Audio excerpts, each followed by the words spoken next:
You are listening to Radio Free Humanity, the Marxist-Humanist podcast. My name is Brendan Cooney. And I'm Andrew Kleiman.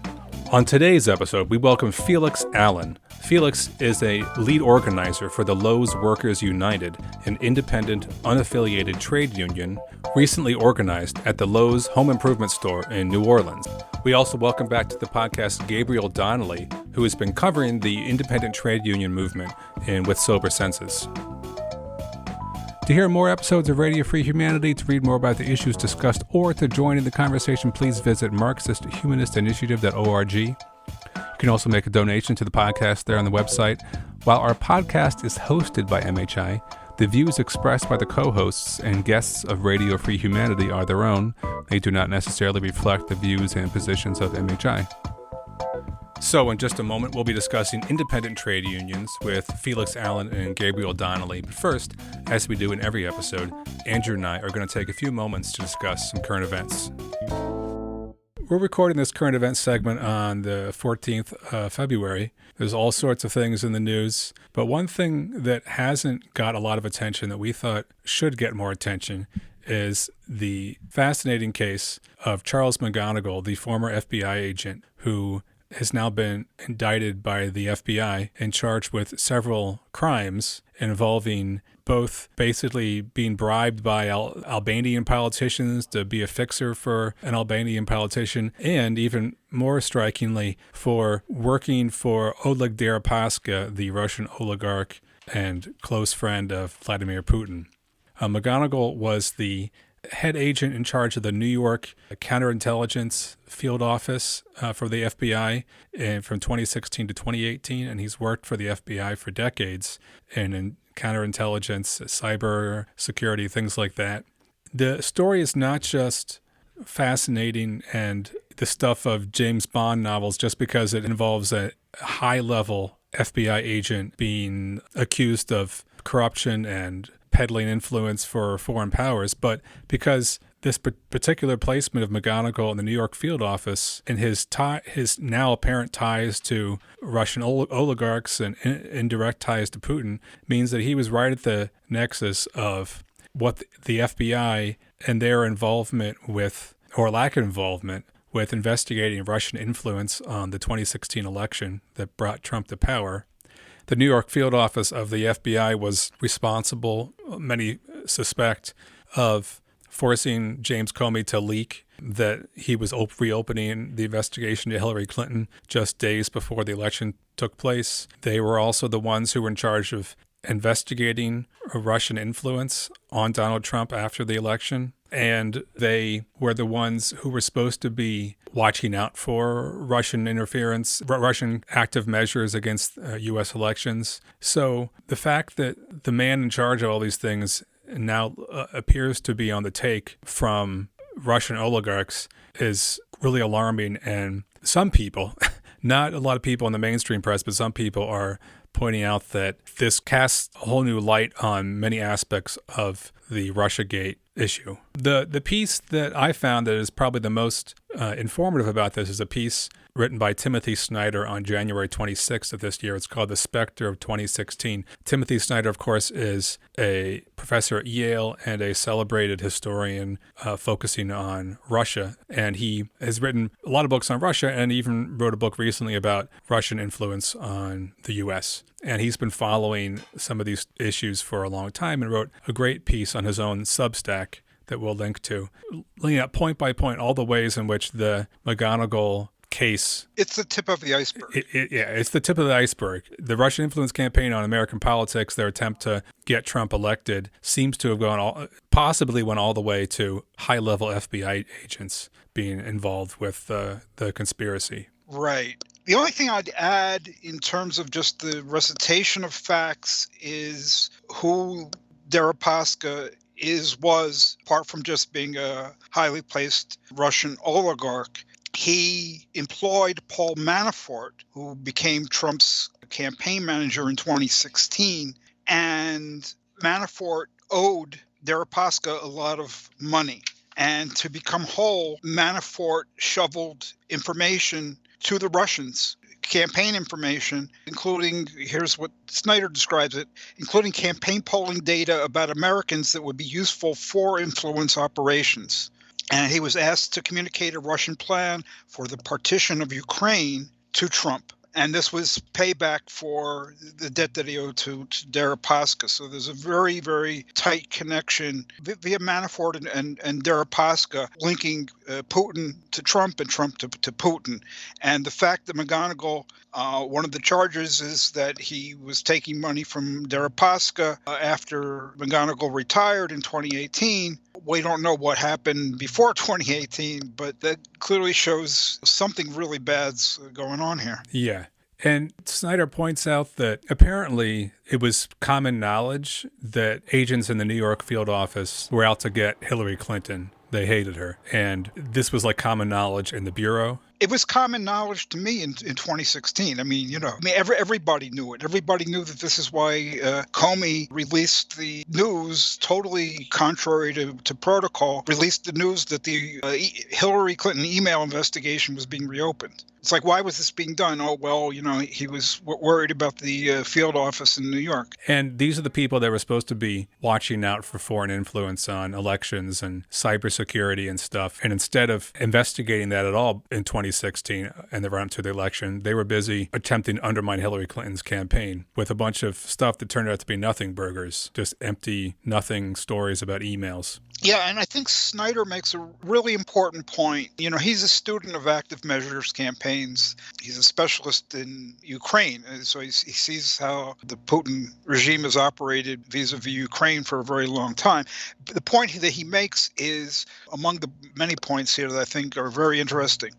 It doesn't have to be that everybody in the FBI field office in New York was consciously part of a conspiracy. McGonigal looks like he was, but it could be that other people were just being played. And that's how active measures campaigns operate, and that's the point he makes. What the Russian agents were able to do was to play on their sympathies, their hostility to Hillary Clinton, their pro-Trump inclinations, and get them to do stuff that they might have thought that they were doing it of their own accord rather than under the Russian influence, okay? But that's people who know how to influence make you think that you're doing it voluntarily. So he says, look, it could be some combination of a lot of elements, ideology, money, and just the exploitation of sympathies. And the basic problem is, what businesses do FBI agents have communicating their hostility to Hillary Clinton and their pro-Trump leanings in the first place? That just sets them up to be used in an active measures campaign. He also makes a really good point that I hadn't heard made quite this way before, which was after Trump gets elected and the FBI is supposed to be investigating the Trump-Putin connection, the FBI under McGonigal was responsible for framing this in a very narrow way that made it very difficult to actually prove collusion.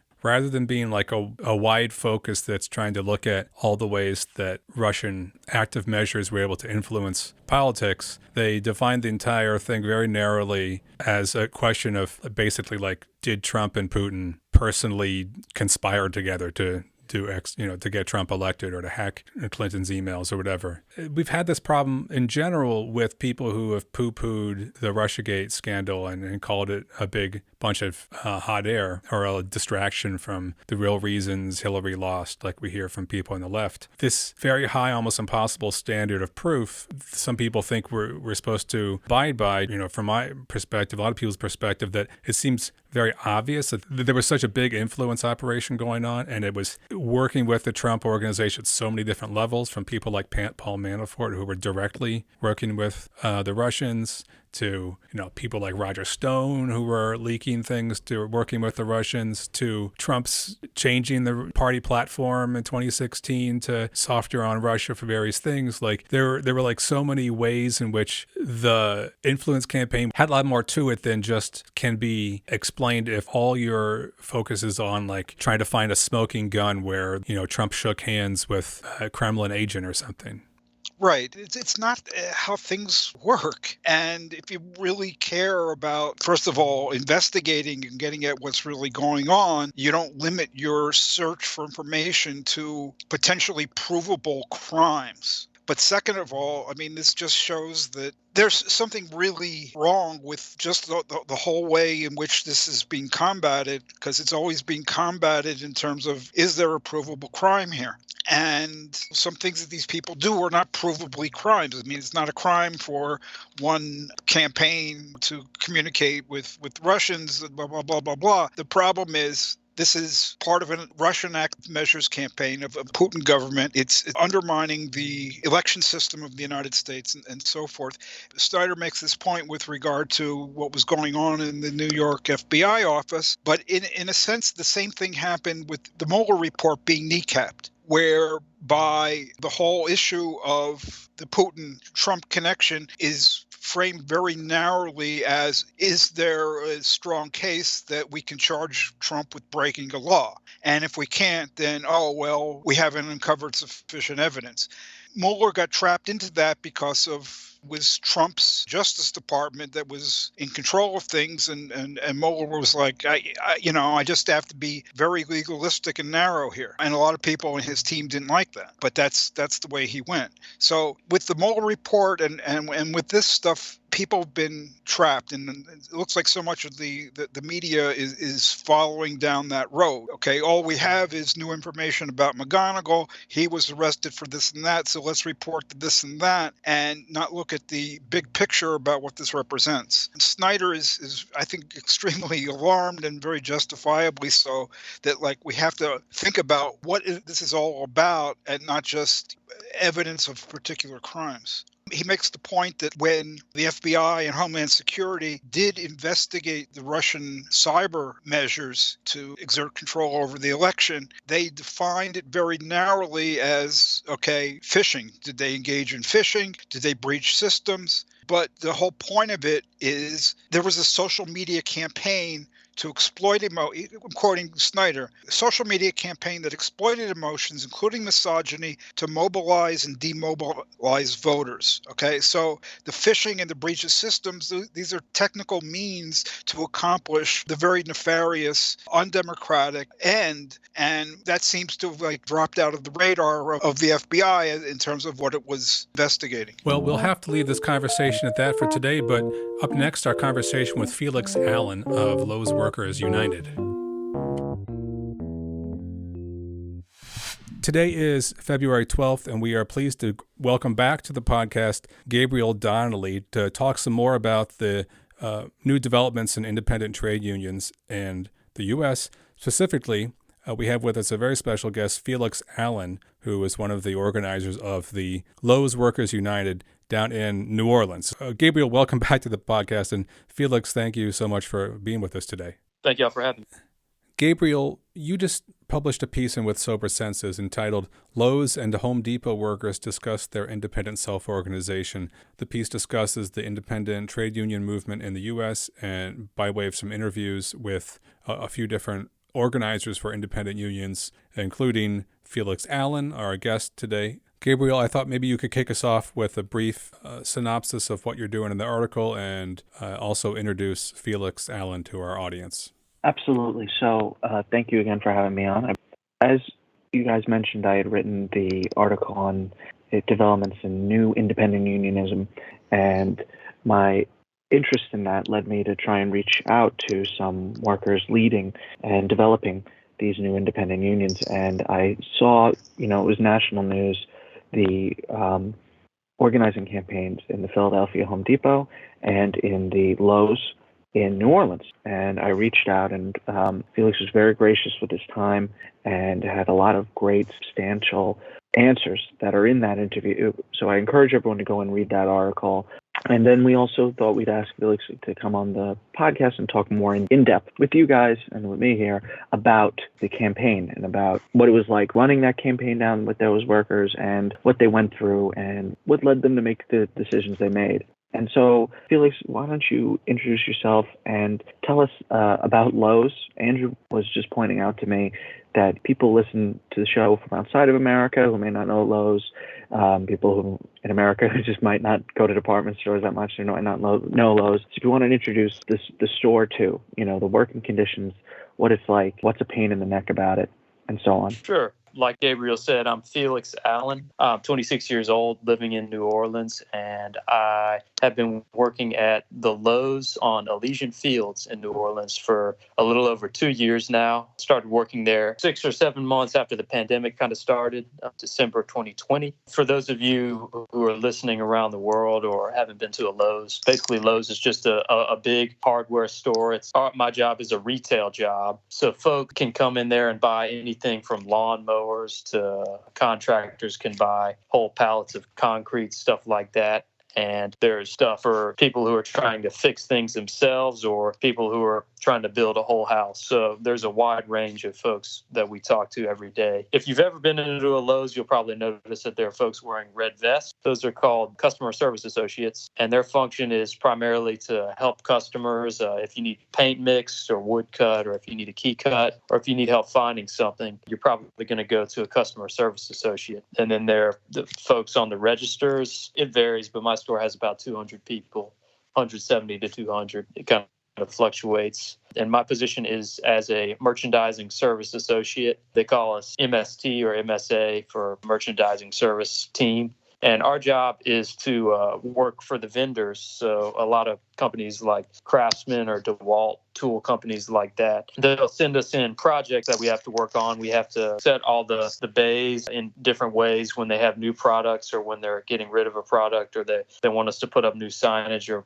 build some fancy display. That's my job. And we're not supposed to have really as much of a customer service function, but the store is so understaffed that we often end up needing to pick up some of that slack. For instance, someone will be trying to buy a door, but there might be only one customer service associate scheduled in that department, and maybe they didn't show up, or maybe they're on their hour lunch break. So we end up having to deal with that, even though we're not necessarily qualified to answer these questions. So maybe I'll be walking past hardware to work on my next project, and then I'll get stopped by 5 customers or something, and maybe one of them will have some archaic kind of screw that was probably from like the 1800s, and they want me to find that for them and then go through their whole list. And I don't necessarily blame them, because I think if you're a customer and you go into a store like Lowe's, you should definitely be able to get the help you need. But right now, we're just not situated that way. There are not enough people working in the store. And that seems like a conscious decision on the part of Lowe's to cut costs and save money on labor, which tells me that, first of all, they don't care about the employees getting frustrated.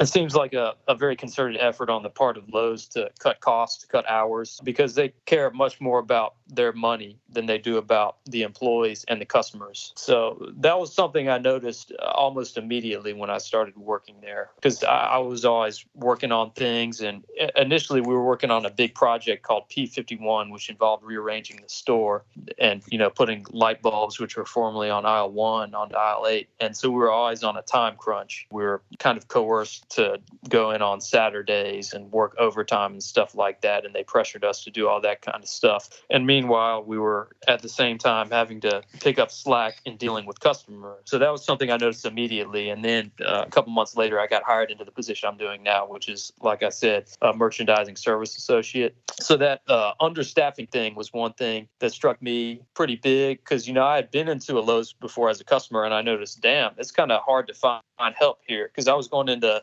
get a new doorknob or something, and I was like, damn, people are kind of rude here. Like, they're not really that helpful. But now working there, I recognize they're not being rude. They're frustrated because they don't have the help they need to do their jobs. Like, I can't ask someone who works in hardware to help me out with plumbing or anything like that. So now I really understand how it is to walk a mile in the shoes of someone who works in retail. So that was one of the big things that struck me when I first started working at Lowe's. And then I got hired on at $12 an hour. And maybe after about a year, I got up to like $12.67, which, I work here part-time now. I started out full-time during the pandemic, but I actually moved to New Orleans to be a drummer. That's what I went to school for and stuff, and I've done all of my life. But I worked full-time for about 8 months at Lowe's. And then once things started opening back up, because this is New Orleans and, there are a lot of venues to play at and you can actually make money doing that way. That's why I moved here. So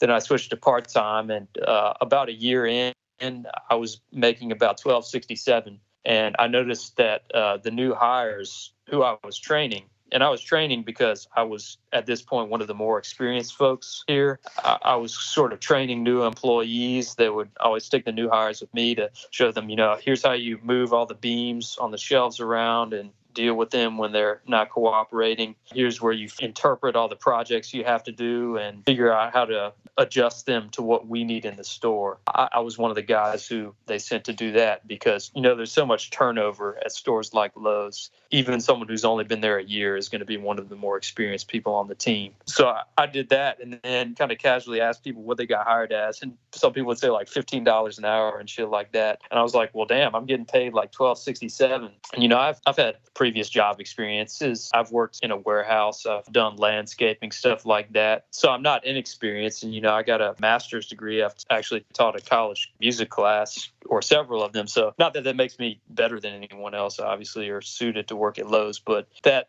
did strike me a little bit as, okay, so y'all are paying me $12.67 and all these new folks come in and are getting paid $15 an hour. And there's nothing wrong with that. I think all people should be getting paid a living wage. So I have no issue with people getting paid $15 an hour. But that really drove home the point to me that they see us as metrics. They don't see us as human beings. They're trying to just extract as much labor from us as possible, regardless of any notion of fairness or what you're actually worth as a human being. That was one thing I noticed. So I went to my supervisor and I kind of jokingly complained to him. And my supervisor is a good dude. He's no longer working at the store, but he put in for me to at least get a raise up to $14 an hour because he can't give me that himself. He has to have someone else approve it. So a couple of days later, he got back to me. He's like, yo, I'm sorry, man. They gave you a 21-cent raise. So I was at $12.88 per hour then. That was one moment where it's kind of like if y'all seen that meme or whatever of Michael Jordan saying, well, I took that personally. That was kind of my moment like that. That was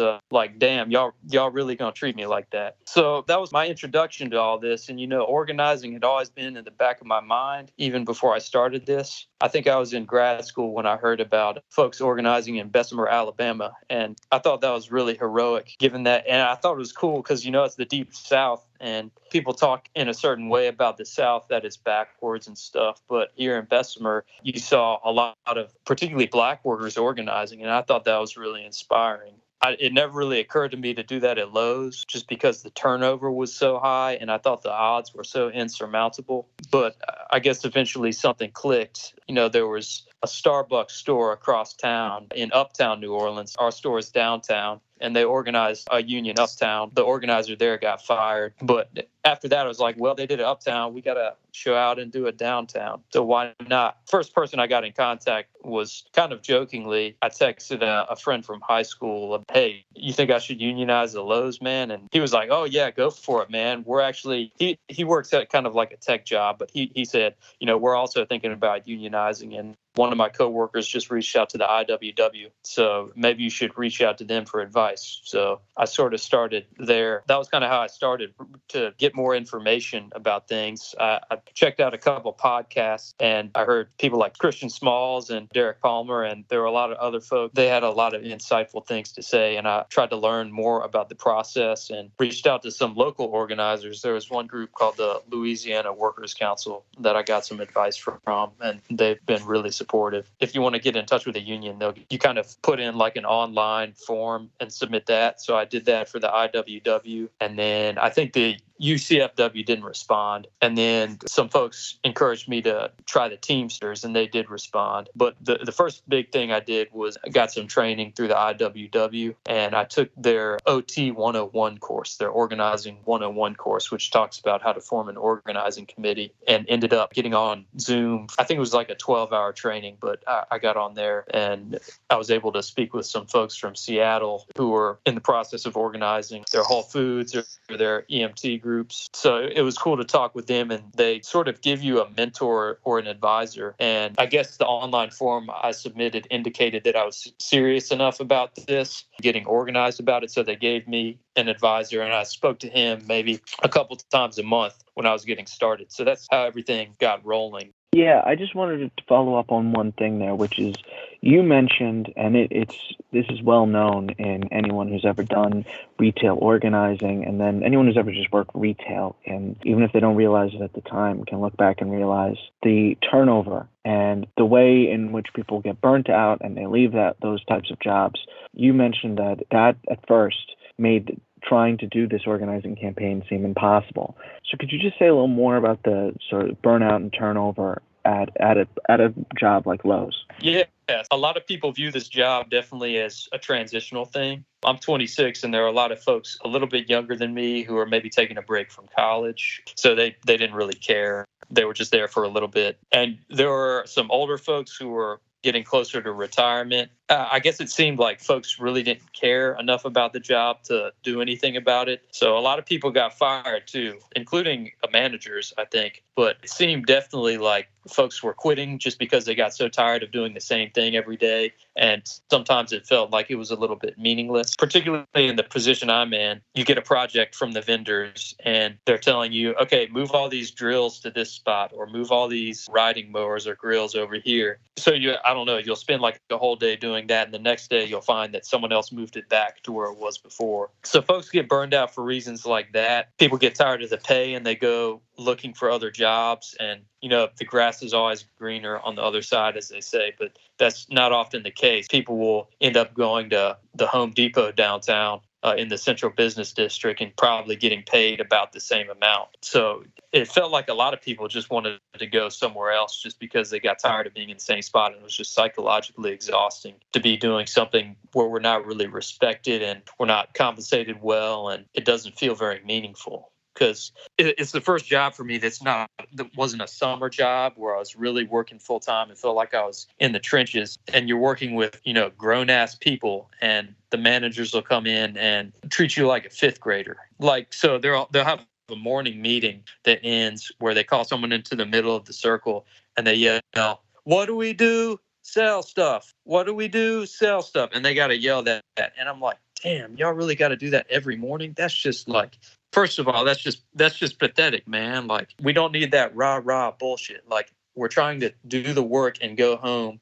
People want to go home and see their children and help them with their homework and stuff. Y'all don't have to, or like sometimes we'd be sitting down before our morning meeting and the district manager would come and say, "Okay, everybody stand up. I'm not seeing a lot of energy right now." It's like, that's the kind of situation where I want to tell someone to shut the fuck up. Like, I don't want to be treated like that. So a lot of people quit for reasons like that, or they get fired for attendance. For one, the infrastructure here in New Orleans is terrible because it's frankly a capitalistic hellscape. We have a lot of, as you know, hurricanes, and we have a lot of subsidence. So the roads are always messed up. So people are going to have problems with traffic. People are going to have problems because a train is in the way of them getting to work. And a lot of younger folks don't have cars, and we don't have a great public transportation system. So those folks are going to be late sometimes, and they get fired. And it's just like they're cast aside like they're disposable. I just imagine the people doing the firing, like, how do you not see these people as human beings who need a job to make a living? It's like y'all just cast them aside like they're, I don't know, a rag or something.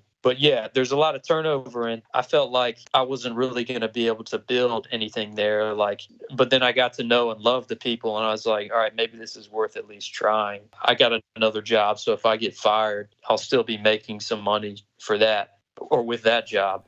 Felix, just a quick question about the way the retail scene works there. Am I correct that when you're describing the managers who are telling people to do ridiculous exercises, restocking shelves, or running people through ridiculous team building morale exercises in the morning, these are not like retail employees who work their way up to some senior position, right? These are like people that like went to management school or something. Yeah, so it is a little bit of both. The person I was speaking about who came in and said, "Everybody stand up, I'm not feeling a lot of energy," that was someone who's, I assume, went to management school, someone who is white, unlike most of the people who work in the store. And for reference, I'm actually Chinese. I moved here from North Carolina just for that tidbit of information. But our store is about like 90% black. But there are some people who work their way up too. I think there are some of the folks like that, and I don't really connect the dots on how you work in the job that we work at the entry level jobs, and then you get up to a management position and suddenly you don't remember what it felt like to be on the bottom. Because there is some of that. Like, I don't know, maybe some people,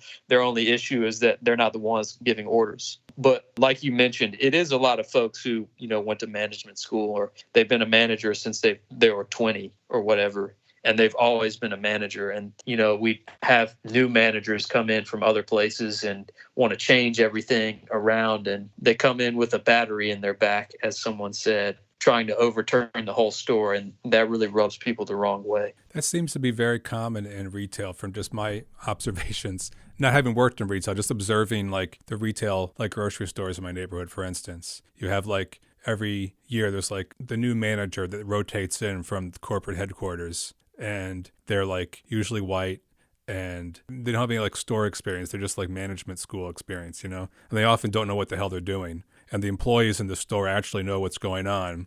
But there's this weird dynamic where they're trying to like follow the orders of this manager and who's got his management school training, but he doesn't know what the hell he's talking about. And then the employees are like trying to figure out how to like make things work, but not piss off the boss, Right. Yeah. I think that's we have some of that going on here. I should definitely point out. So the store manager who's over just our store, I believe she is someone who worked her way up. I mean, I can tell she works hard, but and I don't have anything personal against her. But yeah, there is some of that. People have issues with her, not me necessarily. And people have issues with some of the ASMs, and some of them complained about certain ASMs and managers, and they ended up getting moved to different stores. The ASMs did, that is. So there are people who work their way up, and they've still given a lot of entry-level workers some issues. But to me, it is striking when someone comes in from corporate, like a district manager or whatever, and it's not always a white person. I think identity politics is so strong right now that even these corporations recognize that they need to promote Black people and people of color. But I mean, if someone's going to be an asshole, I think it doesn't matter to my coworkers whether they're Black or white. They're going to recognize that regardless.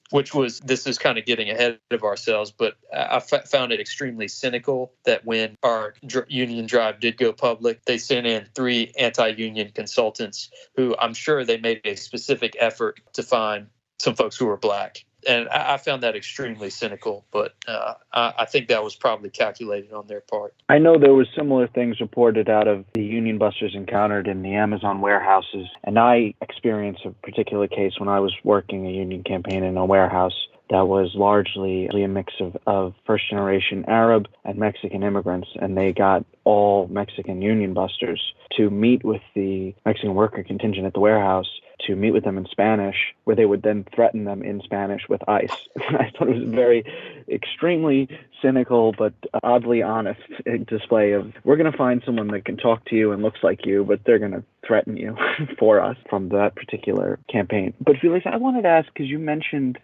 Bessemer being an inspiration, and you mentioned the Amazon campaign, but you mentioned to me in the interview a local campaign in New Orleans. You mentioned the Starbucks one as well, but Gordon Plaza. Could you speak a little about how Gordon Plaza inspired you guys? Yes. I guess when I first moved there, and I felt like I wanted to see what was happening in the community, I went to this rally. It was a group called the NOLA People's Assembly was having. And I went and heard folks speaking about Gordon Plaza, which, for those who don't know, it's a very clear-cut case of environmental racism. Back in the 80s, folks were sold what was marketed as affordable housing, only to find out that it was on top of a toxic waste dump. I think it was a Superfund site or something. But they literally were like working on their lawns, and they started digging up trash. Gordon Plaza is I believe it's the second most cancerous place in Louisiana, at least. So ever since the 1980s, these folks have been trying to get fully funded relocation from the city to move into new houses, and the city always kicks the can down the road. I noticed that happening, and at these rallies, it was a majority Black neighborhood. I think pretty much everyone there who lives there is Black, but they would always come out in full force, and incredible to see that solidarity. And there's this young Black woman organizing with them. I'm not sure what her name is, but she was a very strong speaker, and I always see her with them. I'm not sure if she lives there as well, but I found that really inspiring. And at the end, they would always do this chant where they say, it's our duty to fight for our freedom.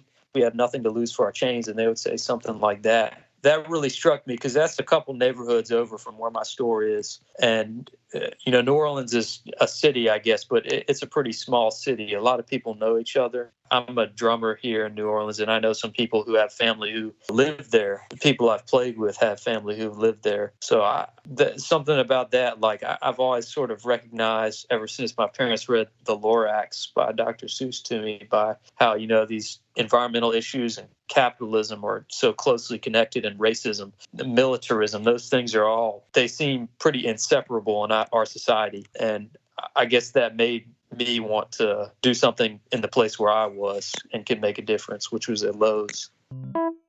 Hey, we're going to return to this conversation in just a moment, but first, as we do in every episode, we're going to take just a few minutes to hear from Andrew Clark, Organizational Secretary of Marxist-Humanist Initiative, the organization which sponsors this podcast.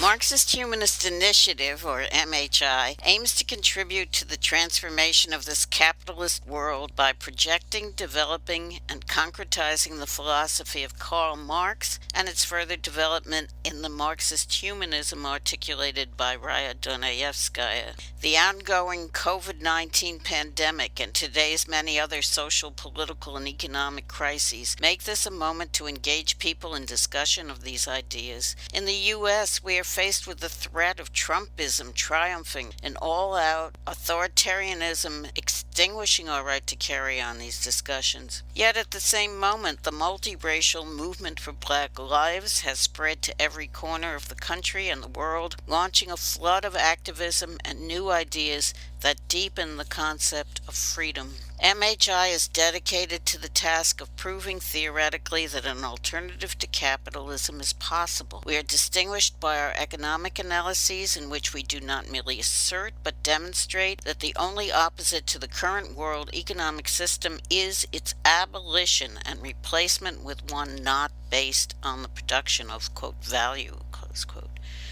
Because capitalism cannot be fundamentally reformed, attempts to reform it lead to an intensification of state capitalism, not to socialism.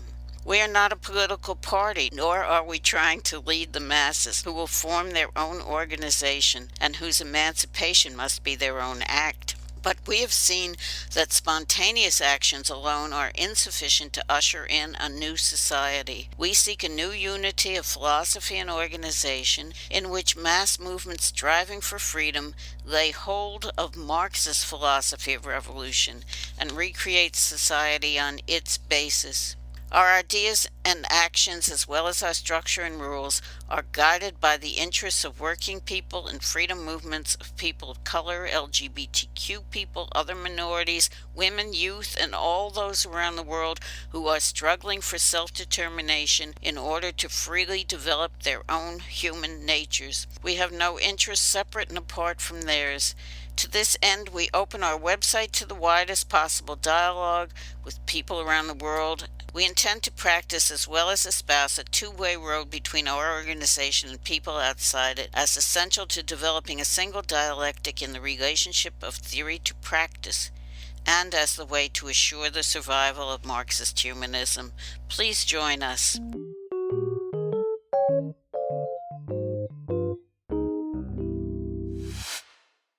Felix, you should walk us through collecting cards, the committee, and then maybe the withdrawal. Sounds good to me. I'd been reading a lot about the kind of steps you need to take to start forming a union. And the IWW kind of gave me that idea that the core committee is the most important part.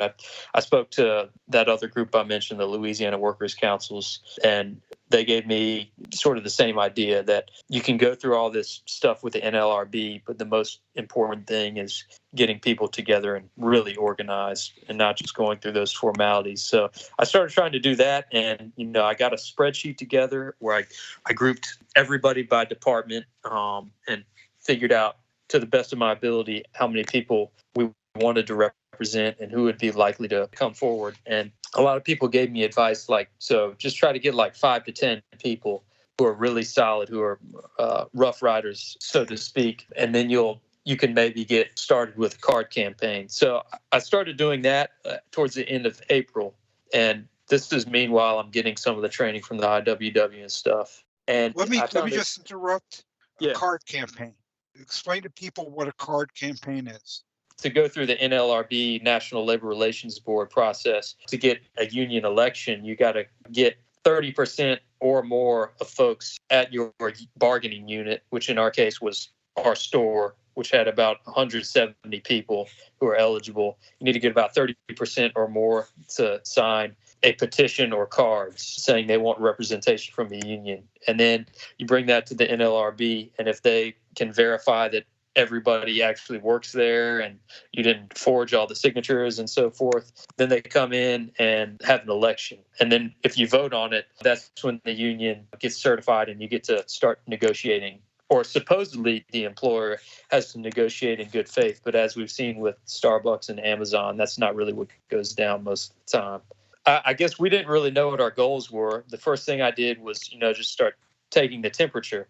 A lot of folks were supportive. They say, like, just give me the piece of paper to sign and I will sign it. But that doesn't necessarily translate into organizing. Sort of one of the things I found is, like, if you ask someone to go to a meeting, if they say maybe, they're not going to come. If they say yes, they might come. It's only if they're like, fuck yeah, I'm definitely coming. That's when they're going to show up.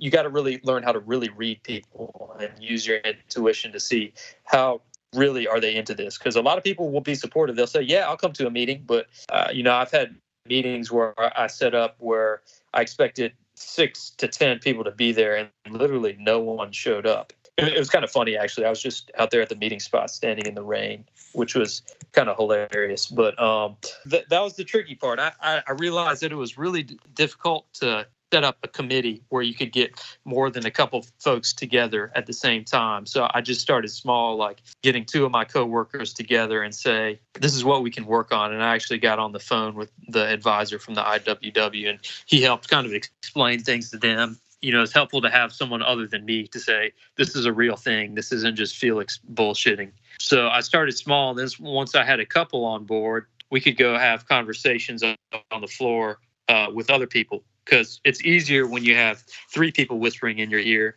saying this is going to happen than just me. It almost felt like I'd done about half of the work before I started organizing, just by making friends and being helpful around the store. I mean, just by working hard, I was able to build a lot of relationships, and I had some measure of credibility, even though folks know I'm a Chinese dude from 900 miles away. I'm not from the store, but that was helpful, getting me to make friends. And I got 2 people from the community involved at first, and then we got some more. And they weren't ready necessarily to take the risk of being seen working on this publicly. They didn't want to have their name in the newspaper because they had a lot more to lose than I did. But they said, we want to work on this because they've dealt with a lot of stuff from that store. And I can't be incredibly specific because I don't want them to get outed. But, they have issues with things like pay and getting hassled by managers, the disrespect, the understaffing that's constantly stressful. And particularly if you're people that have kids, that can be an issue. So we started like that, got a spreadsheet going of getting people's contact information and just writing comments on what I talked about with people. And, we talked about the main thing was to listen to folks, I guess, and see what their issues were. And then a lot of folks had no idea what a union was, particularly some of the younger folks. But, I was even able to explain concepts like dues to them. Because for someone who doesn't know what a union is, or even for someone who does, that can sound like a scam. But when you really explain, like, particularly for an independent union, okay, everybody's going to pay dues, but we're going to vote on the dues and we're going to vote on a contract, and no one's going to pay anything unless we can actually vote on a dues structure and a contract. And obviously, no one's going to vote on paying dues unless you actually get a raise that makes up for those dues. So you can explain it sort of like that. And that actually surprisingly got through to people. I probably did a better job when I was talking to folks than I just did. But explaining concepts like that people get that shit. They understand, particularly when they're in a situation where we're already being taken for a ride. Maybe they could feel like, okay, maybe he's actually saying something legitimate. I'm not less trustworthy than Lowe's, so they're actually going to give me the time of day when I talk about something like that, even if it initially sounds like a pyramid scheme. But yeah, so we kind of got a little core group together, and I was the only one who was ready to go about things publicly. But we talked about different routes we were going to take. I don't think any of us ever really wanted to go with the IWW, but they were extremely helpful in getting us started and kind of getting a committee together. But some folks mentioned reaching out to the Teamsters, and I'd heard about them because they had been working with some sanitation workers like a year or so before this started, and I thought that was really cool. I had heard the president of the local speak, and he seemed like a cool dude, so we reached out through their online forum, and they got back in touch with me, and I met with them. We met with them several times, and I guess this is to the point about this being an independent union.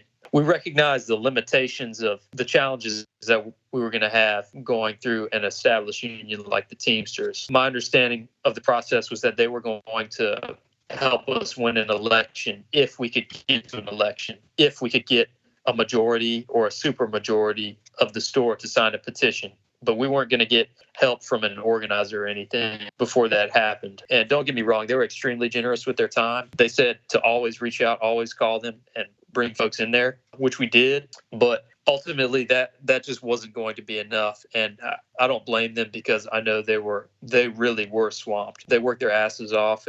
But they said, like, yeah, if you get like 70% of folks to sign the petition, we will win an election. And, in the back of my mind, I'm thinking, like, all right, so if we do the part that's fucking impossible, y'all will come in and do the rest. And again, I don't say that to throw shade. I think that's a reflection of where some of these established unions are at. Like, that's just not going to be enough for our situation. Like, there are people who want this to happen, but we're not really situated to do that ourselves. So eventually we decided as kind of a committee that, maybe we should, even if there's going to be a far lower chance of us actually winning an election, maybe we should get together and just do this on our own as an independent union, like they've been doing in Amazon. Like I said, maybe we won't win. That's definitely a higher risk, but we were damn certain that we could get over 30% and probably closer to 50% of people to sign a petition saying that they wanted representation from a union that we started right here in the store. And that's ultimately what we did. Listening to the way you described this, and you said a lot of people didn't know much about a union, and what kind of won people over was, we're not going to have dues unless we agree to it, and we get a pay raise so we can afford the dues. Even people who don't know really anything about unions, right? In this country, the one thing that everybody knows is you join a union, you then have to pay dues. And the unions just have this reputation, not entirely undeserved, for doing nothing for the workers and taking away dues. So it seems to me that you probably got a lot of more support than you might have gotten because you were independent. You were right there on the ground, and not something coming from the outside where you were just going to have a structure again over the workers to take dues from them. Is that right? Do you think that that's part of what was going on? Yeah, but I mean, I explained also with an established union, like, this might not always be the case. Even if we went with like is it UCFW or UFCW? Even if we went with someone like them and they were willing to help us, we'd probably be getting a raise that would make up for the cost of dues. Like, I mean, even if I said we might have to pay dues, people understand that I can give them the statistic that on average in this country, workers in unions make way more even after dues than non-union workers. People can hear that and know that I'm not bullshitting them, because I'm more trustworthy than some white dude who comes in from Charlotte, from Lowe's, to tell them that, unions are going to take $50 a month from you. People are not stupid, and they know me better than they know these other people who are saying all that shit. So, I mean, even with the Teamsters, I think their formula is like, for most people, they'd only need to get like a quarter of $1 as a raise for it to actually make up for dues. So even with an established union, I think we could have won them over talking about that stuff, because and folks recognize the other benefits too. You're not going to get fired or treated like you're expendable over some bullshit reason. Even that's maybe worth it to some people. Even if we didn't get a raise, that would be worth the cost of dues to some folks, I think. When I was in labor organizing, the companies, union busters, would often say, you're going to have to pay dues no matter what, and what if you don't get stuff worth your dues? And the line that we had, which had a great deal of truth in was you don't start paying your dues until you have a contract. That's exactly what I said. Like, this is some stuff we have to vote on. Right. And why would you vote for something if you are going to be losing out? Exactly. And, that line is so funny that they always say, like, oh, what if you don't get a raise? Like, my thing is like, well, y'all are the only ones stopping us from getting a raise. So why would you even say that? Like, that's such a bad faith argument. Why would you even make it? If memory serves, you guys, even just from being visibly out there and doing the work and collecting cards, you did win a raise, right, from those, or even though they didn't acknowledge it. Yeah. So, they came in, and it was weird because it was actually after we withdrew the petition, we got the raise. But so I was making $12.67, and then before the drive started, I got bumped up to like 14, which was a raise that they legitimately gave or something like that. But after that, I was at, after they came in and said, all right, there's a company-wide raise to address certain concerns, and you're getting this all without a union. I was at $17 an hour at that point. So I got around a $3 raise. We do these things called Lowe's best surveys every year, where you got to like write as an employee, what's your satisfaction with Lowe's? And they said, we listened to you on your best surveys. You said that you weren't getting paid enough. And yeah, we listened, all without a union. So here's your raise. And you're like, man, y'all didn't need a fucking survey for us to tell you that we're not getting paid enough. We're not getting paid enough. Or maybe you don't, because you're just people who don't have to live on $12 an hour and have with children. Like everybody got called into the office individually, and the store manager told them their raise. And for everybody but me, what happened was the manager would say, and oh, by the way, this is not because of the union. And folks would tell me that our manager said that, and they'd just be like, they'd all say that they just stared at her blankly when she said that, like, come on, we're not stupid. So I thought that was kind of funny. And it's cool. Like, after we got that raise, people would come around to me, like, actually saying, thank you. And I'd be like, for what, man? And they'd be like, oh, man, we know why we got that raise, that type of thing. Like, old ladies were trying to buy me food from the vending machine and stuff like that. So obviously that, in addition to feeling good, I was happy to know that people understand that organizing works. And the only thing that will make them treat us better is if we threaten them and get together. I mean, in an ideal world, we would just go march up on Charlotte, North Carolina, where the corporate headquarters is, and just, we need to be militant. We're not going to get anything by, going directly to management as an individual. And I think folks recognize that we need to get together if we want to get this done. You talked about Bessemer and Starbucks and Gordon Plaza, and you cited all these examples that inspired you guys to start organizing in your Lowe's, and then how working together, standing up, people strengthened each other, you guys won something. And, there's this web spreading of like inspiration, of people getting inspiration from this drive or that drive. You texted your friend who was in a totally different industry in the tech world, and they were organizing. And I wanted to ask you, like, overall, where do you see this resurgence going? Do you think it's going to slow down in the next year? As it hits a big wall of like the Amazon and Starbucks unions trying to negotiate their contracts, or is it going to just keep going? Man, to be honest with you, I have no idea. I will say that a lot of people have reached out from other Lowe's stores, and they're organizing now. It was cool because I was working on this at the same time as Vince in Philadelphia from Home Depot. And when I saw that he filed, I got in contact with him, and, he shared that he had some of the same frustrations as I did with organizing and difficulties. And he shared some of his strategies with me. That was actually at a point when I thought about taking a different route, going slower than we were. But after I talked to him, I was like, fuck it, let's do this right now. Let's keep going. So hopefully what we did can have the same effect on people. And I think people understand that the things going on right now are related. We're in so-called Cop City in Atlanta, where the police just killed someone. You've had, obviously, for the entire history of this country, but ever since I've been in high school, I've been conscious of Black people getting killed by the police, particularly unarmed Black people.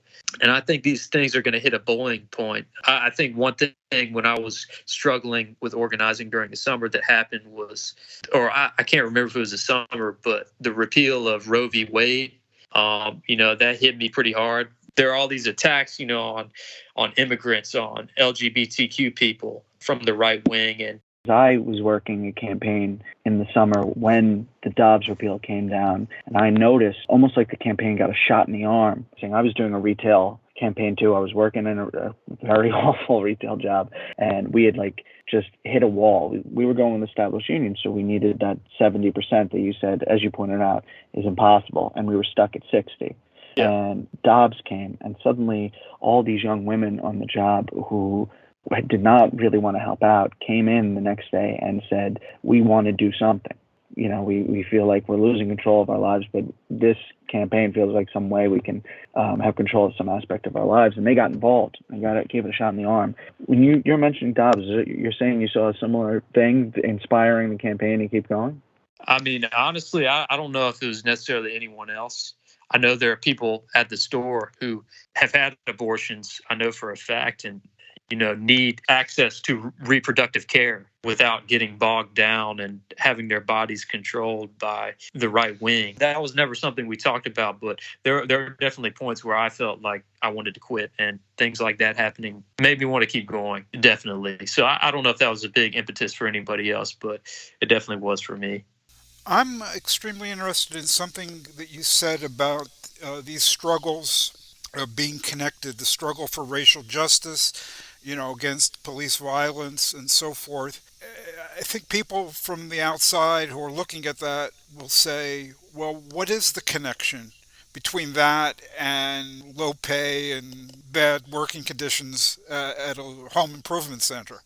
How do you view the connection, and people that you work with, how do they view that? I'm not sure who said this, but I think there was a saying during the civil rights movement or after, it doesn't make a difference being able to sit at an integrated lunch counter if you don't have the money to buy a sandwich. And I think that's something that people feel. Like New Orleans is always in the top 10 of places with the most economic inequality. After Katrina, people recognized who was able to move back and who wasn't. And that was along racial lines. So that's pretty easy for folks to recognize that this is one way we can take control of our lives. If we can get ourselves more money, I shouldn't say we because, I'm not black, but I think people would recognize that if they could take more control of their lives in this way. I didn't never really put it in these terms, but I think people recognize that capitalism is the problem, that we are having our labor stolen from us. We're having our wages stolen from us. Like they're stealing our lives from us. They're stealing our wages and they're stealing our time. I think that's the connection. And one thing I did talk about with some people was that kind of new civil rights movement and the Poor People's Campaign, when Dr. King, up until the day he died, was working with the labor movement in Memphis, working with black sanitation workers who are holding up signs that said things like, I am a man, and stuff like that. So I think these things have always been together. I guess, racism and capitalism are kind of two sides of the same coin. It's not hard to make that connection with people, particularly folks in this community were ready to organize and they were ready to stand strong. And they saw that these two things were both affecting them. Yeah. Well, this has been a fantastic conversation. I'm not sure we could talk for longer, but we have to kind of edit it down to our standard episode length. So, Felix, thank you so much for taking the time to chat with us today. Thank y'all for having me. Best of luck with the union going forward. We're going to try to get it going. Gabriel Donnelly, again, thanks so much for being on the podcast, and we recommend Gabriel's new article to people to check out on With Sober Senses. Thanks so much. Thanks. Good to talk to you again, Felix. Hey, that's all the time we have for this episode of Radio Free Humanity. If you like the podcast, please do stop by Marxist-Humanist Initiative.org to listen to other episodes and to read more about these issues and others. As always, if you like the podcast, we encourage you to write to us, to comment and rate the podcast, and of course to share with all your friends and enemies.